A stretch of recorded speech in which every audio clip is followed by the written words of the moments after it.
నమస్తే కళ్యాణ్ గారు. నమస్తే జయ గారు. కళ్యాణ్ గారు, సునీత అనే ఒక అమ్మాయి మనకి మెయిల్ చేసింది. వైఫ్ అండ్ హస్బెండ్ మధ్య ఉన్న ఒక చిన్న ఇష్యూ అన్నమాట.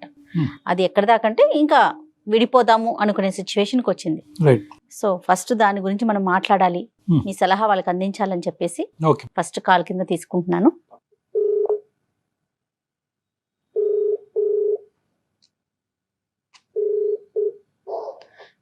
హలో హలో, సునీత గారండి? అవునండి, మీరెవరండి? నేను జయానండి, అందమైన జీవితం ప్రోగ్రామ్ నుంచి కాల్ చేస్తా ఉన్నాను. చెప్పండి మేడం. యా, సునీత గారు మీరు మెయిల్ చేశారు. సో మెయిల్ చూసాను, అది డాక్టర్ గారు ముందు ఉంచాను. మరొకసారి మీరు డాక్టర్ గారితో మాట్లాడతారా? మాట్లాడతాను మేడం. రైట్. నమస్తే సునీత గారు. నమస్కారం సార్. చెప్పండి అమ్మా, సమస్య ఏంటి? సమస్య ఏంటి అంటే నేను మా హస్బెండ్ తో జర్నీ చేయలేకపోతున్నాను సార్. ఒకటి మెయిన్ ప్రాబ్లం ఏంటంటే పుట్టింట్లో ఉన్నప్పుడు అట్లా అమ్మ నాన్న వల్ల సఫర్ అయ్యాను. సరే వాళ్ళు ఎవరినో తీసుకొచ్చి వీళ్ళని చేసుకో అంటే నోరెత్తకుండా తను చేసుకున్నాను. నేను ఏమీ కూడా చదువుకోలేదు సార్, నేను 8th క్లాసే చదివాను. తను చేసుకున్న కాడి నుంచి ప్రతిరోజు నాకు చుక్కలు చూపించాడు, కానీ ఒక్కరోజు కూడా నా దగ్గర కూర్చొని తను ప్రేమగా మాట్లాడిందే లేదు.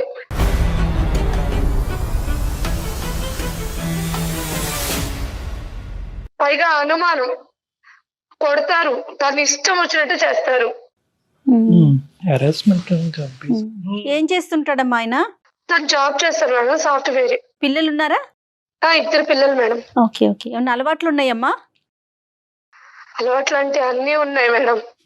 ఏంటమ్మా అంటే వివరించమ్మా. అలవాట్లు అంటే ఎటువంటి అలవాట్లు? అలవాటు తర్వాత మీ మీద ఈ హింస, ఈ వైలెన్సా, లేదంటే అలవాట్లు లేనప్పుడు కూడా హింస? అలవాట్లు అంటూ తాగుడు పోతోనైనా భరించొచ్చేమో గానీ తిరిగిపోతోళ్ళని అయితే భరించలేదు సార్ ఎవరు కూడా.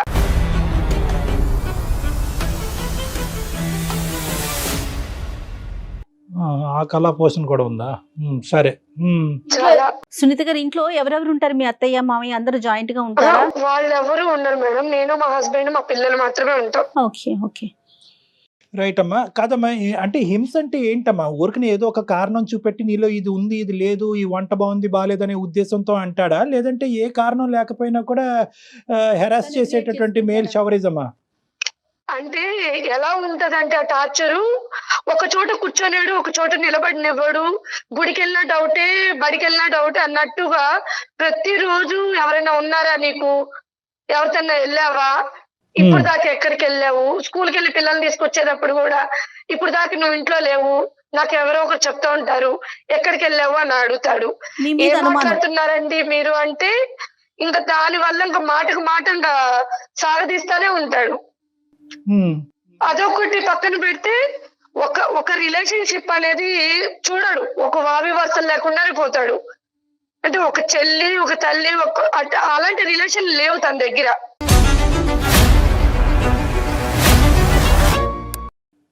అంటే ఏంటమ్మా?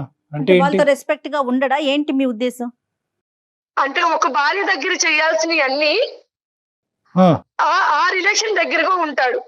వాళ్ళ అంటే ఒక చెల్లి కావచ్చు, ఒక అత్త కావచ్చు, ఒక అక్క కావచ్చు, ఆ రిలేషన్ దగ్గర కూడా తను వెళ్తుంటాడు. అది కూడా ఎలా వెళ్తాడంటే నా కళ్ళ ముందే నా ఇంటికే తీసుకొచ్చి నువ్వు చూడు అంటాడు అనమాట.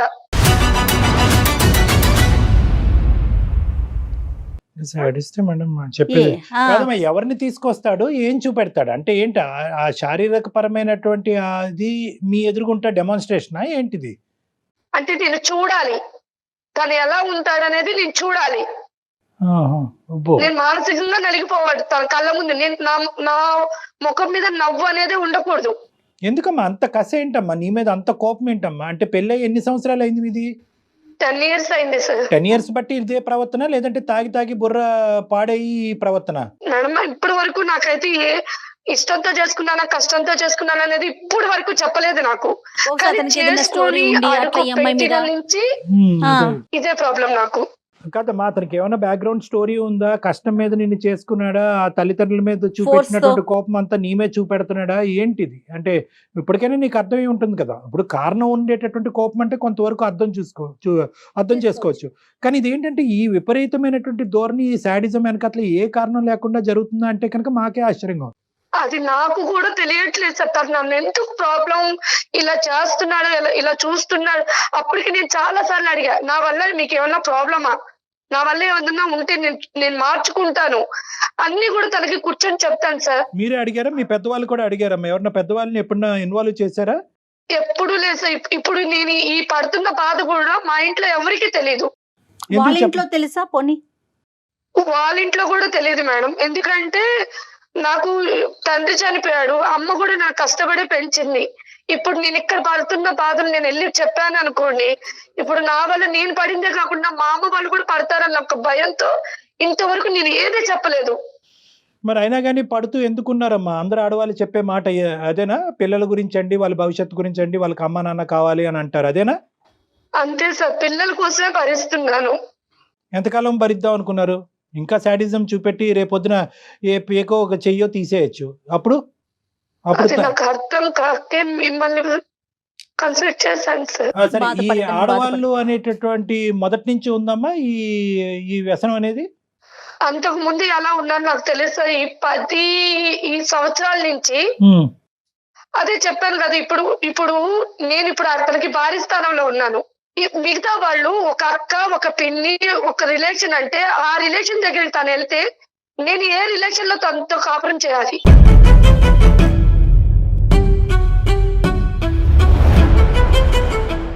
వాళ్ళు అంత దిగజారుడు ఏంటమ్మా? ఇప్పుడు ఓకే, ఇతను అంటే కనుక ఇతను వ్యక్తిత్వం, పర్సనాలిటీ భయంకరం ఉంది అనుకోవచ్చు. వాళ్ళు ఎందుకు అలా దిగజారిపోతున్నారు ఇతనితో ఆ వ్యసనాలకి, ఆ విధంగా ఫిజికల్ రిలేషన్ కి ఎలా వస్తున్నారు వాళ్ళంతా? సరే, తిని దగ్గర కూడా చాలా డ్రామాలు ఉంటాయి. అంటే బయటికి వెళ్ళిన తర్వాత ఎలా చెప్తారంటే, తను నాకు సపోర్ట్ చేయదు, తను నాతో ఉండదు, నా దగ్గర ఇంకా పడుకోదు.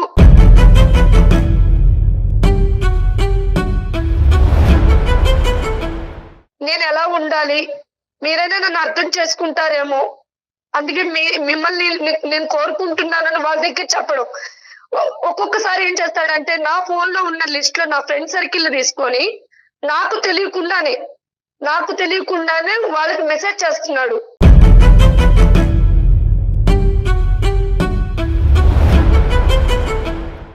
ఇలా సునీత నాతో అడ్జస్ట్ అవ్వదు, సునీత నా దగ్గరికి రావట్లేదు, సరేనా, నా ప్రాబ్లం ఇది, నేను ఎవరికి చెప్పుకోవాలి అర్థం కాక మీతో చెప్పుకుంటున్నాను, అలా వాళ్ళకి చెప్పి వాళ్ళని వశపరుచుకుంటున్నాడు.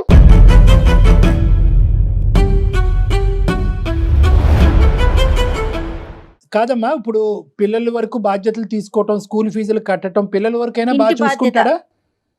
పిల్లలు ఉన్నారంటే ఉన్నారు సార్. అసలు వాళ్ళు పట్టించుకోవడం కానీ, వాళ్ళు సరదాగా బయటకు తీసుకెళ్ళడం కానీ ఏమి చేయడు. మరి ఎందుకు తల్లి 10 ఏళ్ళ నుంచి భరించటం ఏంటమ్మా? ఎప్పుడో నిర్ణయం తీసుకోవాలి కదా నువ్వు, ఇంకా సమాజం అనేది ఒకటి ఉంది కదా మేడం, ఆ సమాజం కోసం బతికాను. ఈ కథ విని విని విని అలసిపోయామమ్మా. ఈ సమాజం ఏది? ఆ సమాజం వచ్చి నీ మీద సిగరెట్ పీకలతోనో లేదంటే చెప్పులతో కొట్టేటటువంటి పరిస్థితి వచ్చినప్పుడు ఆ సమాజం వచ్చి ఆపమనండి. ఏదా సమాజం?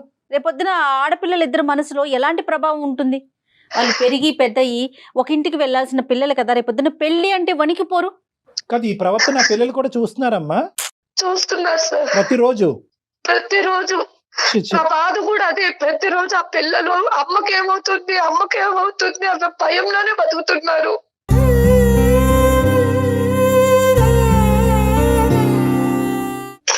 నేను చైల్డ్హుడ్ లో ఎలా అయితే నలిగిపోయాను, ఇప్పుడు నా పిల్లలు కూడా అలాగే నలిగిపోతున్నారు. సరే, నాకు అది 10 సంవత్సరాల పాటు భరించేటటువంటి సునీత ఈ రోజు మాకెందుకు చేస్తుందమ్మా ఫోను? ఇంకొక 20 సంవత్సరాలు భరించరాదు? నేను ఇలా అంటున్నానని నువ్వేం అనుకోవద్దు.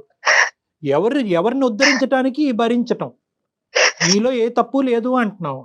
అతను చూపెట్టినటువంటి హింస యాంగిల్ ఏది లేదండి, అన్ని రకాల హింస చూపెట్టాడు అని అంటున్నావు. పిల్లలకు కూడా అది చూస్తున్నారు పిల్లలు. అందులో ఏంటంటే అన్నిటికంటే భయంకరమైనటువంటి అంశం ఏంటంటే ఒక శారీరక పరమైనటువంటి సంబంధానికి వావి వరుసలు అవసరం లేదు అనేటటువంటి ఒక రాంగ్ ఎగ్జాంపుల్ ఆడపిల్లలకు చూపెడుతున్నాడు. అమ్మా, ఇది ఏం చేయాలమ్మా? 5 నిమిషాలు వింటేనే మాకు అసహ్యం కలుగుతోంది. ఆ పిల్లలు ఏమనుకుంటారమ్మా? ఆంటీ ఎందుకమ్మా ఆ రూమ్ లోకి వెళ్ళింది, నాన్న ఎందుకమ్మా అక్కడ పడుకున్నాడు, ఇవన్నీ రావు రేపొద్దున.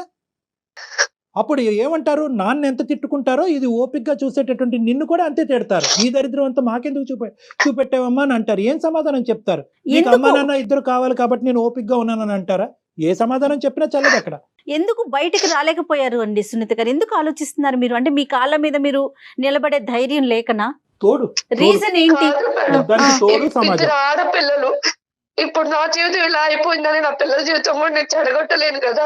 రేపు అనే రోజు మీ నాన్న ఎక్కడ అంటే ఆ పిల్లలు సమాధానం చెప్పుకోకుండా తలదించుకొని బాధపడతారేమోనని ఇన్ని రోజులు ఒకటి సర్దుకున్నాను. సునీత గారి పెద్ద ప్రాబ్లం ఏమొచ్చిందంటే కనుక ప్రతి రోజు ఇలాంటి ఒక 20-30 కథలు వింటా ఉంటానమ్మా. ప్రతి వాళ్ళు ఇదే అంటారు. రేపొద్దున అదే పిల్లలు రేపొద్దున ఇంకో విధంగా మాట్లాడతారమ్మా. మీరేమనుకుంటారంటే నాన్న ఎక్కడమ్మా అనే ప్రశ్న అడుగుతారేమో, ఆ ప్రశ్న అడగకుండా వాళ్ళని కాపాడాలని మీరు అనుకుంటున్నారు. మీకు అర్థం కానిది ఏంటంటే ఇలాంటి నాన్నతో ఎందుకమ్మా ఇంతకాలం ఉన్నావు, ఇలాంటి నాన్ని మాకెందుకు చూపెట్టావమ్మా, మగజాతి మీదే నమ్మకం పోయే విధంగా మమ్మల్ని ఎందుకు తయారు చేసావమ్మా అని అడిగే పిల్లలు కూడా ఉన్నారు. అడుగుతారమ్మా. అడుగుతారండి రేపొద్దున. కాదు అంటే కలిసి ఉండటానికే నిర్ణయించుకున్నారా ఆ మనిషిని మార్చేట? వద్దు సార్, వద్దా? వద్దు. Okay okay. ఎందుకంటే ప్రతిరోజు నిద్ర లేకుండా బతకలేను, ఆకలి దాచుకొని బతకలేను సార్ నేను.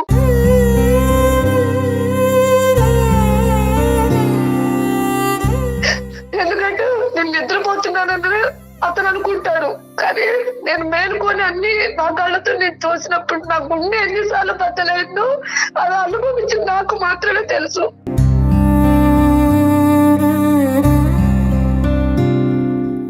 ఈ రోజు మీ మీద గర్జిస్తున్నాం కానీ, మేము కోపడుతున్నాం కానీ, అంటే నువ్వు నిర్ణయం సరైన సమయంలో తీసుకోలేదనే బాధతో అంటున్నావు కానీ, నీ బాధ మాత్రం అది వర్ణించలేమమ్మా. అది అది చాలా అది అనుభవించే నీకే తెలుస్తుంది. ప్లస్ ఇంకా పెద్ద ప్రాబ్లం ఏంటంటే నీకు చెప్పుకోవటానికి ఎవరు లేరు. ఇప్పుడు తల్లితో చెప్పుకుందాం అంటే ఆవిడ ఏం చేయగలదు, ఆవిడ బాధపడుతుంది. ఇప్పుడు చెప్పుకునేటటువంటి మనిషి లేకపోతే కనుక ఉన్న సమస్య 10 రెట్లు అవుతుందండి. సరే ఈ మనిషి ఇక్కడైనా నీ ఒక్కడితోనేనమ్మా, నీ ఒక్కదానితోనేనా, లేదంటే అందరితోని ఇదే శాడిజము ఇదే పదజాలం కానీ ప్రవర్తన కానీ ఉంటుందా?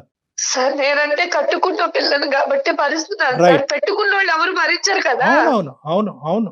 సరే అత్తయ్య మావికి ఏమైనా చెప్పే ప్రయత్నం చేశారా? ఎప్పుడైనా చెప్పారు ఇట్లా చేస్తున్నాడు, ఇట్లా బిహేవ్ చేస్తున్నాడని? వాళ్ళ దృష్టికి ఏమైనా తీసుకెళ్లారా? నువ్వు వాళ్ళ దగ్గరికి వెళ్ళినా నేను ఒప్పుకోను. అదేలే. మా అమ్మ ఏం చెప్తే నువ్వు అదే వినాలి. నువ్వు నా చెప్పు చేతుల్లోనే నీ ఉండాలి. బాధను కూడా ఎవరికి చెప్పుకోకూడదు. నేను ఇలాగే ఉంటాను, నువ్వు బాధను అనుభవిస్తూనే ఉండాలి. ఎవరి దగ్గర నీ బాధను కక్కకూడదు. ఎవరు నీకు సహాయపడటానికి రాకూడదు. ఎంత అన్యాయం కదా కళ్యాణ్ గారు. అది అన్యాయం. ఈవిడేమంటారు? ఇది అమాయకత్వం అంటారా, మూర్ఖత్వం అంటారా, ఏమంటారు? సరేనమ్మా, ఇప్పుడు మమ్మల్ని ఏం చేయమంటావు చెప్పు. నిర్ణయం అయితే తీసుకున్నానని అంటున్నావు. ఇందులో నాకు నిద్రలేని రాత్రులు, పిల్లలకి దరిద్రం ఇంక నేను చూపెట్టకూడదు అనేటటువంటి ఆలోచనలో నువ్వు వచ్చావు. మరి మా పాత్ర ఏంటి ఈ రోజు? ఎందుకు మాకు ఈమెయిల్ పంపించారు? నాకు అతను వద్దు సార్. నేను చదువుకోపోయినా 4 ఏళ్ళ పని చేసుకున్నా నా పిల్లలు బతికించుకుంటాను. లేట్ అయినా లేటెస్ట్ గా వచ్చు. ఓకే. నాకు అతను వద్దు. ఓకే. నాకు అతని దగ్గర నుంచి నాకు విడాకులు కావాలి. దానికి ఒక అడ్వకేట్, మంచి అడ్వకేట్ ని చూసి మీకు మేము ఆ ఫోన్ నెంబర్ అది ఇస్తాం, దానికి సంబంధించి హెల్ప్ చేస్తాం. ఓకే. అందుకే మెయిల్ చేశాను మేడం. నాకు ఇంకెవరు లేరు కాబట్టి మీకు మెయిల్ చేశాను. మీరు చేస్తుంది కరెక్టో కాదో అనే ఒక కన్ఫ్యూజన్ లో ఏమన్నా ఉన్నారా? అదేమన్నా క్లారిటీ కోసం డాక్టర్ గారి సలహా తీసుకుందామని అనిపించిందా మీకు? అనిపించింది మేడం. రైట్. తను చెప్పలేకపోతుంది పాపం తన నిర్ణయం కరెక్టా కాదా అనేది తనకి. చాలా మంది ఆడవాళ్ళు మన దగ్గరికి వచ్చి సార్ ఈ రోజుతో నేను డిసైడెడ్ సార్, ఇంకా అతను వద్దు దండం పెడుతున్నాను అంటారు. కట్ చేస్తే కనుక మర్నాడు వచ్చి సరే సార్ అతనితో కంటిన్యూ అవుతానంట. సో ఇప్పటికీ కూడా మీరు ఏం నిర్ణయం తీసుకున్నారు అనేది ఇప్పటికీ కూడా మాకు క్లారిటీ లేదు, బహుశా మీకు క్లారిటీ లేదు. ఇప్పుడు మనం కాల్ చేసినా కూడా ఇచ్చే స్థితిలో కూడా లేడు అనుకుంటున్నాను మేడం. నేను ఈ హింసాత్మకుడితో నేను ఉండకూడదనే నిర్ణయం తీసుకున్నా కాబట్టి ఫోన్ చేస్తే కనుక కొత్తగా వచ్చేటటువంటి ప్రాబ్లం ఏమీ లేదు. ఎత్తితే అదృష్టం. చూద్దాం, ఒకసారి ట్రై చేద్దాం. కలుపుతున్నాను sir. Right. Okay. The person you are speaking with has put your call on hold. Please stay on the line. మీరు హలో హలో. సుమన్ టీవీ వాళ్ళకి దాంట్లో అందమైన జీవితం ప్రోగ్రామ్ కి నేను మెయిల్ చేశాను. దాంట్లో డాక్టర్ కళ్యాణ్ చక్రవర్తి గారు సైకాట్రిస్ట్, అలాగే జయ మేడం గారు కూడా ఉన్నారు. నా వర్షన్ లో నేను అన్ని చెప్పుకున్నాను. వాళ్ళు మీతో మాట్లాడతారంట. ఒకసారి మాట్లాడండి. నాతో ఏం మాట్లాడతారంట? ఏం మాట్లాడతారు వింటేను కదా తెలుస్తుంది. నువ్వు ఎందుకు వెళ్ళావు ప్రోగ్రామ్? ఎందుకు వెళ్ళావు? నా కోసం నీకు తెలుసు కదా. పిచ్చి పిచ్చి వేషాలు వేస్తున్నావు ఏంటి? ఇప్పుడు నాతో వాదించమని నేను అడగలేదు, నన్ను తిట్టమని నేను అడగట్లేదు. ఒకసారి వాళ్ళతో మాట్లాడమంటున్నాను. నువ్వు ప్రోగ్రామ్ ఎందుకు వెళ్ళావు అన్నా నేను ఫస్ట్. ఆవిడ రాలేదు. ఏం పేరమ్మా? అతని పేరేంటమ్మా? నమస్తే బాబు, నీ పేరు అడగలేదు. నీ పేరేంటన్నా? రమేష్ అండి. రమేష్ రమేష్ నమస్తే. నమస్తే అమ్మా. తర్వాత ఇంకా చాలా నమస్తేలు పెడతాం. మీరేం కంగారు పడకండి, ఆవిడేమి మాకు ఫిజికల్ గా మన ఆఫీస్ కి రాలేదు, మీరెవరో కనిపించరు, ఆవిడ కనిపించదు. జస్ట్ మీ ఇద్దరి మధ్య జరుగుతున్న ఒక ఇష్యూని మా దాకా షేర్ చేసింది. తనకి ఏమి పాలుపోక, ఎవరికి చెప్పుకోవాలో తెలియక, దిక్కులేని పరిస్థితుల్లో ఉండి, ఇంట్లో ప్రాబ్లం కదా, మా పర్సనల్ ప్రాబ్లం తీసుకొచ్చి ఇప్పుడు టీవీ ప్రోగ్రామ్ ఇవ్వడం ఏంటండి? అది అసహ్యంగా. పర్సనల్ ప్రాబ్లమే కాదనట్లేదు, అది పర్సనల్ గా తేలట్లేదు కదా. ఇక పర్సనల్ ప్రాబ్లం దాటి అది ఎప్పుడో పబ్లిక్ అయింది. పబ్లిక్ అవటము, నేరాల పరిధులు దాటటము చాలా దాటేసిందండి. పర్సనల్ ప్రాబ్లం అంటే కనుక ఆవిడ బియ్యం తెమ్మంటే మీరు పప్పు తేవటం అనేది పర్సనల్ ప్రాబ్లం. ఇది అది కాదు కదా.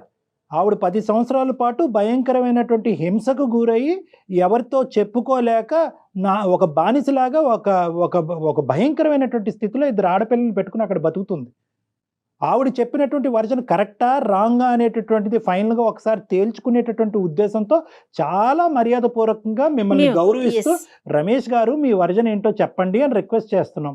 అసలు ఏం జరుగుతుంది ఇక్కడ చెప్పుకోవటానికి ఆవిడకి తల్లి లేదు, ఎవరూ లేరు. కాబట్టి అన్నీ మేమే అన్నట్టుగా ఆవిడ ఈరోజు మాకు ఫోన్ చేసింది. మేము ఆవిడకి ఫోన్ చేయడం జరిగింది. ఆవిడ చెప్పుకుంది. ఇప్పటికైనా ఒక కాసేపు సానుకూలంగా ఒక కూల్ వాతావరణంలో మర్యాదపూర్వకంగా మాట్లాడుకుందాం. ఇది తేల్చే అంశమా, తేల్చలేనటువంటి అంశమా? ఏం మాట్లాడతాం సార్, ఇది ఫ్యామిలీ విషయాలు కదా సార్. ఇలా వీధిని ఎక్కడ అనేది కరెక్ట్ కాదు కదా. అలా కాదు, వీధి ఎక్కడండి, ఇది వీధి కాదు. సారీ, మీరు ఆ మాట అంటే కనుక నేను ఖండిస్తాను. మీ భార్యకి మీకు ఇప్పటి వరకు ఎవరు మీ భార్యకి ఒక సలహా ఇచ్చేవాళ్ళు లేక ఆవిడ 10 సంవత్సరాల పాటు నరకాన్ని అనిపించింది. మీకు బుద్ధి చెప్పేటటువంటి వాళ్ళు ఎవరు లేక మీరు ఇలా విర్రవీగిపోతున్నారు. మీరు కొట్టడం వాస్తవా? వేరే స్త్రీలను తీసుకొచ్చి ఇంట్లో కొనకటం అనేది వాస్తవా? మీరు తాగి తందనాలు ఆడటం అనేది వాస్తవా కాదా చెప్పండి, బాధ్యతలు తీసుకోకుండా. ఈ 4 అంశాల మీద మీ వివరణ ఏంటో చెప్పండి. అవును సార్, చేసిన మాట నిజమేనండి. తప్పే ఉంది సార్. ఏంటి నాకు నా లైఫ్ స్టైల్ అలా ఉంటది, నాకు నచ్చింది, నేను అలాగే ఉన్నాను. కుక్క అండి ఆవిడేమన్నా కొట్టడానికి? కుక్కను కొడితేనే చంపేస్తున్నారు ఈ రోజుల్లో. కుక్క ఆవిడ ఎందుకు కొడతారు ఆవిడ? ఏమో సార్, మా ఇళ్లలో ఫస్ట్ నుంచి మా పరిస్థితి ఇలాగే ఉంటుంది సార్. ఆడవాళ్ళు చనిపోయాం మేము అసలు. ఖచ్చితంగా ఉండాల్సిందే సార్. మా నాన్నగారు, మా తాతగారు, మా అన్నయ్య గారు వీళ్ళందరూ ఇలాగే ఉన్నారు. నేను కూడా అలాగే ఉన్నాను సార్. రేపొద్దున మీ పిల్లలకి పెళ్లిళ్ళు చేస్తే వాళ్ళ పరిస్థితి కూడా అలానే ఉంటే ఓకేనా మీకు? గుద్దుతారు ఓకేనా? సొంతం ఇస్తే నెత్తి మీద ఎక్కి నాట్యం చేస్తారు. ఎవరు ఆడవాళ్ళ? ఏం మాట్లాడుతున్నావయ్యా నువ్వు? సాఫ్ట్వేర్ వా? ఏం మాట్లాడుతున్నావు నువ్వు? ఏ కాలంలో ఉన్నావు? మా ఇంట్లో పరిస్థితి ఇలాగే ఉంటదండి. మీరు ఏమైనా ప్రత్యేకంగా ఉన్నారా? వేరే ప్రదేశంలో ఉంటున్నారా? మనుషుల మధ్య ఉండట్లేదు? తను అసలు నాకు ఇష్టం వచ్చినట్టు ఉండదండి, నాకు కంఫర్ట్ గా ఉండదు. నాకు నచ్చినట్టుగా నేను ఉంటాను అంతే. మీకు నచ్చినట్టుగా మీరు ఉన్నటువంటి వాయి వరుస లేకుండా జంతువులాగా ప్రవర్తించటమా? కాదు నాన్న, ఏంటి ఇది మా పద్ధతులు, ఇది మా ఆనవాయితీ, ఇది మా సాంప్రదాయం అంటే పారంపర్యంగా వచ్చినట్టు. ఆవిడ కూడా ఆవిడ ఇంట్లో పద్ధతి సాంప్రదాయం కూడా అంతేనంట. మగాడిని చెప్పించుకుని కొట్టాలంట, అవసరం అయితే కనుక బూటకాలు కింద తొక్కేయాలంట. వాళ్ళ ఇంట్లో కూడా అదే సాంప్రదాయం అంటారు. అలా చేయకపోబట్టే మీకు 2 కాదు 3 కొమ్ములు ఉన్నాయి. కాదు, ఇప్పుడు కొట్టడం వెనకతలు సరే నువ్వు కొడుతున్నావు, ఇది సాంప్రదాయం, ఆడదాన్ని ఎక్కడైతే పెట్టాలో అక్కడ పెట్టకపోతే కనుక లేచి మన ఎత్తి మీద శివతాండం చేస్తుందని ఏదో పెద్ద పెద్ద కబుర్లు చెప్తున్నావు. ఈ అమ్మాయి ఈరోజు ఒక తల్లిగా కానీ, ఒక భార్యగా కానీ, ఒక స్త్రీగా కానీ మీకు చేయనటువంటి ఒక్క అంశం ఈ 10 సంవత్సరాల్లో చెప్పు. ఏదో చేయట్లేదు అంటున్నావు కదా. 0.5% వేలెత్తి తప్పు చూపెట్టు. 0.5% వేలెత్తి తప్పు చూపెట్టు. సార్ నాకు నచ్చినట్టు ఉండదు సార్ అమ్మాయి. ఏంటో నచ్చటం గడుపుకుంటే నువ్వు ప్రిన్సా నువ్వేమన్నా పెద్ద రాజువా? ఏంటి నీకేంటి నచ్చాలి? ఎలాంటి భార్య కావాలి? ఏంటి ప్రిన్స్ కాకపోయినా నా ఇష్టాలు అంటే నాకు ఉంటాయి కదండి. నేను బ్రతకాలనుకున్నట్టు నాకు భార్యగా సపోర్ట్ చేయాలి కదా. చెప్పయ్యా సార్, ఇది ఎలాంటోడు అంటే కనీసం మా నాన్న చనిపోతే కనీసం మా నాన్న చూడటానికి రాలేదు.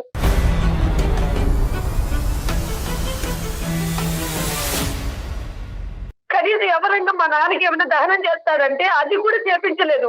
నా చేతులతో ఒక ఆడపిల్లగా నేను చేశాను దహనం మా నాన్నకి.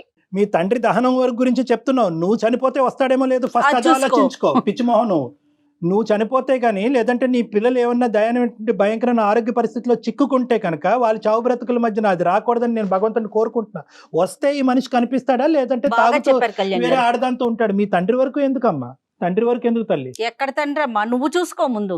ఆవిడ సంబంధించిన రేట్లకి నేను వెళ్ళను, తనకు తెలుసు నేను వెళ్ళను, ఎప్పుడే చెప్పేశాను. అలాగే మొన్న వాళ్ళ నాన్నగా చనిపోయినప్పుడు నేను వెళ్ళను. మరి రేపొద్దున మీ ఇంట్లో ఏదన్నా జరిగితే ఇంకేం లేవు మేడం. ఇంకా మీ వావి ఇంట్లో ఏదన్నా వరుస. జరిగితేనమ్మా వెళ్ళాలి మేడం, అదేలే, వెళ్ళకపోతే అదేలే. మళ్ళీ అదొక చుక్కలు చూపిస్తాడు నాకు. అలా కదా రమేష్, ఇవన్నీ ఒకెత్తు, చిచ్చి. ఇవన్నీ ఒకెత్తు. ఇంకా నేను కొనసాగటం కూడా నాకు ఇంకా అసహ్యంగా ఉంది. ఎందుకంటే నీలాంటి వాళ్ళకి కౌన్సిలింగ్ చేస్తే కనుక నేను పోయి ఎవరి చేతన కౌన్సిలింగ్ చేయించుకో. అది కాదు, ఇదంతా ఒకెత్తు. ఒక్క పాయింట్ నాకు చెప్పు, వావి వరుసలు లేకుండా వేరే ఆడవాళ్ళు ఎవరు మీ ఇంట్లోకి ప్రవేశిస్తున్నారు, వాళ్ళతో నువ్వు కులకటం ఏంటి? ఆ మాయదారి మొహాలకి వాళ్ళకి బుర్రలు లేవా? వాళ్ళకి భర్తలు లేరా ఏంటి? నీకు బుద్ధి లేదా? ఛీ ఛీ. వాళ్ళు ఎవరినైనా ఆ ఒక్కటి క్లారిటీ. సార్ నేను ప్రతి చెప్తున్నాను సార్, మీకు నాకు కొద్ది ఫీలింగ్స్ ఎక్కువ సార్. ఏ ఫీలింగ్? ఆ ఫీలింగ్ తిను నన్ను కరెక్ట్గా సపోర్ట్ చేయదు సార్, ఎంకరేజ్ చేయదు. Hmm. నాకు నచ్చినట్టుగా నా ఇంట్రెస్ట్ తగ్గట్టుగా తను ఉండదు సార్. నీకు కుక్కనో పందునో తీసుకొచ్చుకోలేకపోయావా? ఒక కుక్కనో పందునో తీసుకొచ్చుకోలేకపోయావా? ఆడవాళ్ళు ఎందుకు? అలా ఎలా తీసుకొస్తాం సార్ మనుషులు? ఏం మాట్లాడుతున్నావు? రగిలిపోతుంది అసలు. నాకు నచ్చిన వాళ్ళు ఉంటారు సార్, వాళ్ళు నేను తెచ్చుకున్నాను. ఎందుకు నీకు తెచ్చుకున్నాను సరైనటువంటి సమాధానం పోలీసులు చెప్పాలి. ఈ అమ్మాయి బుర్ర బుద్ధి లేక ఈ అమ్మాయి ఇలా ఉంది, కానీ నీకు సరైనటువంటి సమాధానం పోలీసులు చెప్పాలి. లీగల్ గా నీకు శిక్ష పడాలి. సార్ దానికి కూడా రీజన్స్ ఉన్నాయి సార్. తిను నా ఇంట్రెస్ట్ తగ్గట్టుగా ఉండదు. సో నా ఇంట్రెస్ట్ నచ్చిన వాళ్ళు ఉంటారు, నేను అలాంటి వాళ్ళతో ఉంటాను సార్. తప్పే ఉంది.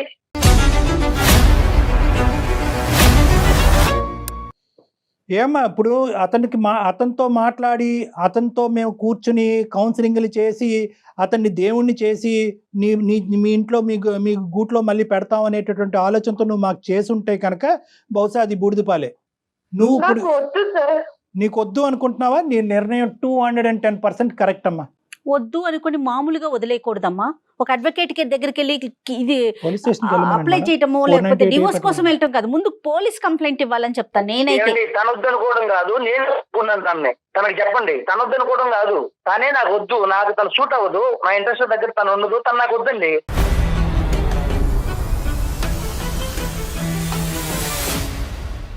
ఇలా మెంటల్ది పిచ్చిదాన్ని చేయకముందే వద్దు అనుకుంటే కనుక ఆవిడ దారే ఆవిడ ఏదో చూసుకున్న పిల్లలతో బతుకుండేది కదయ్యా.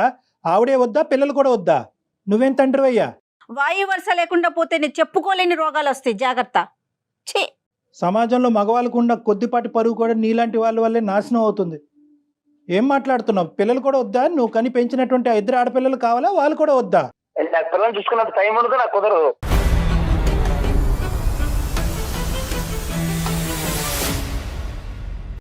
రమేష్, చెప్పండి. నీకు కొన్ని సర్ప్రైజ్ రిటర్న్ గిఫ్ట్లు తొందరలోనే వస్తున్నాయి. నువ్వు అవి వింటే కనుక ఇప్పుడే షాక్ అవుతావు, కాబట్టి దయచేసి నువ్వు ఫోన్ పెట్టేసే, ఆ అమ్మాయితో మేము మాట్లాడాలి. బాయ్ నాన్న. ఏం పర్లేదు సార్, నేను చూసుకుంటానండి. అలాగే చూసుకో. పెద్ద గొయ్యి తవ్వుకుని అందులో చూసుకో. బాయ్. సరే అండి. అమ్మ పెట్టాడమ్మా అతను ఫోను. పెట్టేశాడు. సరే, ఇంకో చూడు సునీత, నీ బాబాయ్. ఓపికి శతకోటి వందనాలే తల్లి. 10 ఏళ్ళ భరించేది ఇలాంటి మృగంతోనా? ఇప్పుడు తనకి ఏం చేయమంటారు? మీ సలహా ఏం చెప్తారు? లేదమ్మా, ఇప్పుడు ఇది మన పర్వ్యూలో లేదమ్మా. ఇప్పుడైనా కూడా నీ స్ట్రెంగ్త్ ని బిల్డప్ చేసుకో, నీ కాన్ఫిడెన్స్ ని బిల్డప్ చేసుకో. నువ్వు ఒక రాణి లక్ష్మీబాయి లాగా పోరాడవలసినటువంటి సమయం ఆసన్నమైంది. ఇప్పుడు పోరాడిపోతే ఎప్పటికీ నువ్వు పోరాడలేవు. నీ హక్కుల గురించి, నీ రైట్స్ గురించి నువ్వు పోరాడు. కేవలం డివోర్స్ పేపర్ మీద ఒక సంతకం పెట్టేసి పంపించద్దు. ఎందుకంటే అదే నాటకంతో అతను ఏమంటున్నాడు, తనిచ్చేది ఏంటి, నేనే ఇస్తానంటున్నాడు. అంటే నిన్ను ఎంకరేజ్ చేస్తున్నాడు. సింపుల్గా నువ్వు సంతకం పెడితే అతను సంతకం పెట్టేసి డివోర్స్ అవుతాయి. నో, ఇవి ఏవైతే కనుక లీగల్ గా అతని మీద సెక్షన్స్ పడాలో ఆ సెక్షన్స్ అన్ని శిక్ష పడాలి. అతనికి బుద్ధి రావాలి, అతని నాలుక అతను ఖర్చుకోవాలి, జైల్లో కూర్చోవాలి. ఇవన్నీ కూడా ఉంటాయి. నెంబర్ 1 ఏంటంటే అంత ఈజీగా అతను ఆడపిల్లలు ఉన్నారు కదా కళ్యాణ్ గారు, అది భయపడుతున్నట్లుంది తను. నో, ఏం భయం లేవమ్మా, ఏం భయం లేదు. వాస్తవానికి ఏంటంటే కనుక నువ్వు నా మాట విను. నువ్వు నీ దగ్గరలో ఉండేటటువంటి షీ టీమ్స్ కానీ పోలీస్ స్టేషన్ కానీ వెళ్ళి ఎఫ్ఐఆర్ రిజిస్టర్ అయ్యేటట్టు చూడు. ఆ తర్వాత కోర్టులో కూడా నువ్వేంటంటే నీ పిల్లలకు కావాల్సినటువంటి మెయింటెనెన్స్, నీకు కావాల్సినటువంటి ఏలంని, ఆర్థికంగా నువ్వు చదువుకోలేదు కాబట్టి, నువ్వు ఉద్యోగం చేసుకోవట్లేదు కాబట్టి నీకు కావాల్సినటువంటి మెయింటెనెన్స్, ఇవన్నీ లీగల్ టర్మ్స్ అనుకోండి. ఇవన్నీ నేను మాట్లాడను. అవన్నీ కూడా ఒక లాయర్ మనకున్న చాలా మంది గెస్ట్లు ఉన్నారు, అడ్వకేట్స్. Very good. సో నేను ఒక్కసారి వాళ్ళతో తనతో మాట్లాడిస్తాను సునీత. షూర్. అమ్మాయి కావాల్సినటువంటి అవుట్ రైట్ సపోర్ట్ నీకు మా సైడ్ నుంచి ఉంటుందమ్మా. ఇక ముందు ఎవరు లేరు అనేటటువంటి భావంతో నువ్వు ఉండొద్దు. సుమన్ టీవీ యాజమాన్యం అవనండి, జయ గారు కానీ అవనండి, ఎవరైనా కూడా మీ అందరం మీ తోడుంటామో. నీకు ఏ సమయంలో ఉన్నా ఎంత అవసరం ఉన్నా కూడా మాది ఒక కాంటాక్ట్ నెంబర్ ఇస్తాము. ఆ కాంటాక్ట్ నెంబర్ కాల్ చేయండి. నీకు సరైనటువంటి దిశ మేము చూపెడతాం. ఇది మా సైడ్ నుంచి ప్రామిస్. 100%. కానీ మీరు కోర్టుకు వెళ్ళి స్టేషన్ కి వెళ్ళి అతని మీద కేసు పెట్టకుండా ఎట్టి పరిస్థితుల్లో ఇంటికి వెళ్ళకండి. చేసుకోవద్దు కాదండి, ఇంటికి వెళ్ళకూడదు కదా కళ్యాణ్ గారు. నీకు కావాలంటే కనుక పోలీస్ స్టేషన్కి వెళ్తే కనుక ఇతని దగ్గర నుంచి నాకు ఈ థ్రెట్ ఉంది, ఇంతకాలం నేను ఇంత హింసపడ్డాను, ఈ నిర్ణయం తీసుకుంటున్నాను కాబట్టి అతని కక్ష ఇంకా ఎక్కువయ్యి నన్ను చంపేటటువంటి ప్రయత్నం చేస్తాడు కాబట్టి నాకు పోలీసు వారి చేత రక్షణ కావాలి అని చెప్పి కూడా నువ్వు పెట్టుకోవచ్చమ్మా. రైట్, కరెక్ట్ అండి. Okay madam. చాలా ధైర్యంగా ఉండు తల్లి. నేను మన ఈ ప్రోగ్రామ్ అయిపోయిన తర్వాత ఒక అడ్వకేట్ తో నేను మాట్లాడి వాళ్ళ నెంబర్ నీకు నేను పాస్ ఆన్ చేస్తాను. వాళ్ళతో ఒకసారి నీ ప్రాబ్లమ్ ఇంకా క్లియర్గా, ఇప్పుడు ఎందుకంటే నువ్వు ఫోన్లో మా అందరి మధ్యలో నువ్వు చెప్పలేకపోతున్నావేమో, బహుశా నీకున్న ప్రతి సమస్యని వాళ్ళతో వివరించు. దాన్ని బట్టి నెక్స్ట్ ఏం చేద్దాం అనేది ఆలోచిద్దాం. కానీ ధైర్యంగా ఉండు, దాన్ని మాత్రం కోల్పోవద్దు. ఓకే అమ్మా, ఆల్ ద బెస్ట్ అమ్మా. God bless you. All the best. Right అండి, thank you so much right Jaya garu. Doctor.